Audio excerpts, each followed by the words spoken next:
We were about over Fort Wayne when we got the first warning. Indy Center, United 409er requesting.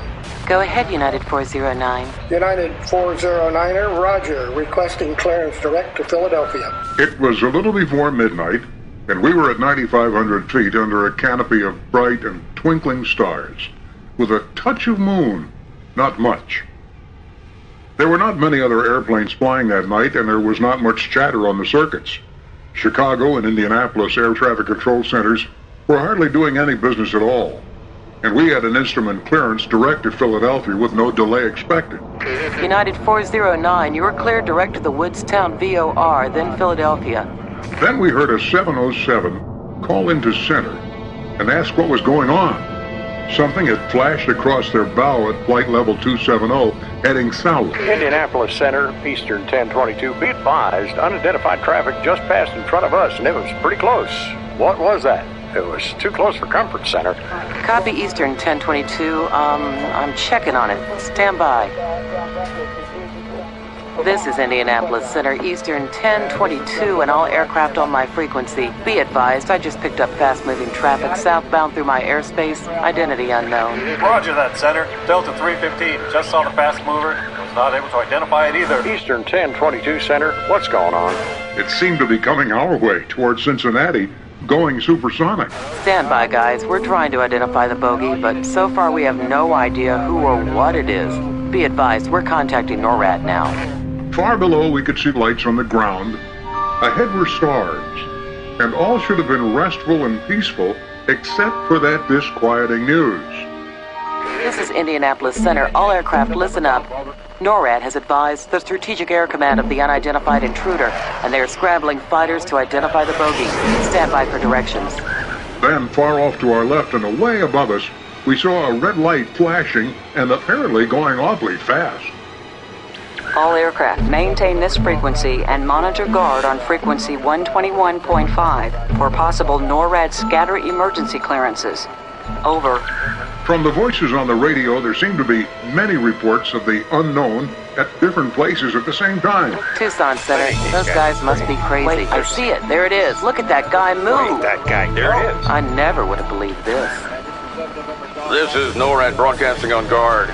We're confirming multiple reports of unidentified bogies. SAC has scrambled interceptors to all possible locations. By the time we passed Pittsburgh, confirmations on the sighting had been reported everywhere from Boston to San Diego. Everywhere the same, a small, fast-moving, erratically flying target. It was when we were starting to let down for Philadelphia International that the most upsetting report of all came to us.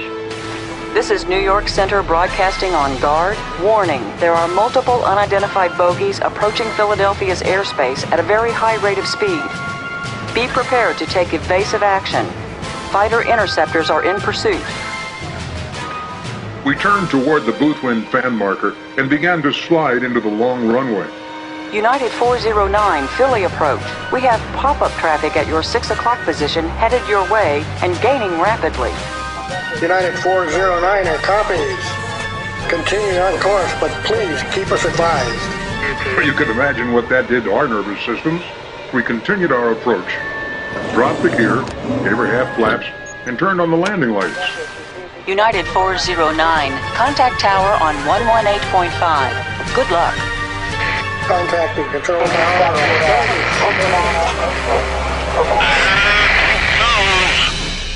Philly Tower, we have traffic in sight, and you may not believe what you're looking at.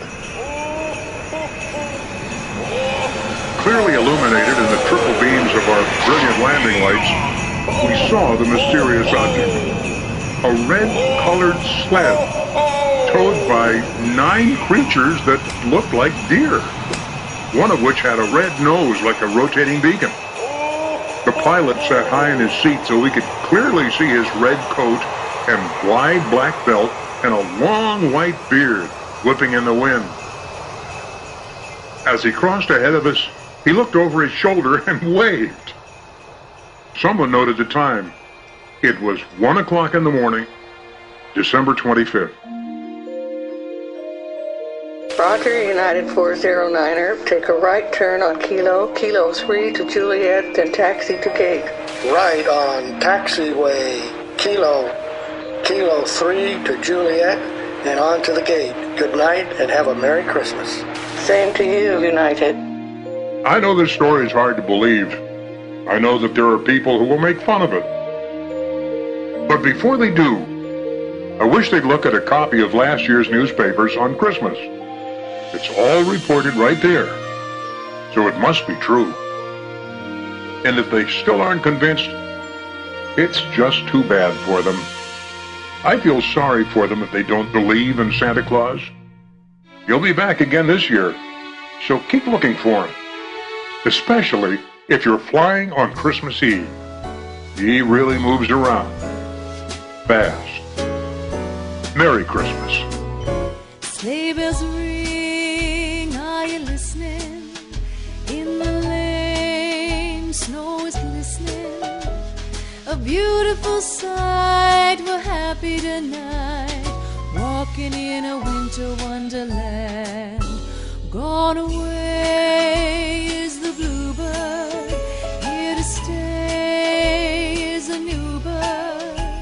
He sings a love song as we go along, walking in a winter wonderland. In the meadow we can build a snowman, then pretend that he is Parson Brown.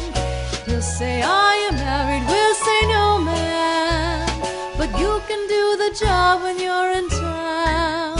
Later on we'll conspire as we dream by the fire, to face unafraid the plans that we made, walking in a winter wonderland, walking in a winter wonderland, walking in a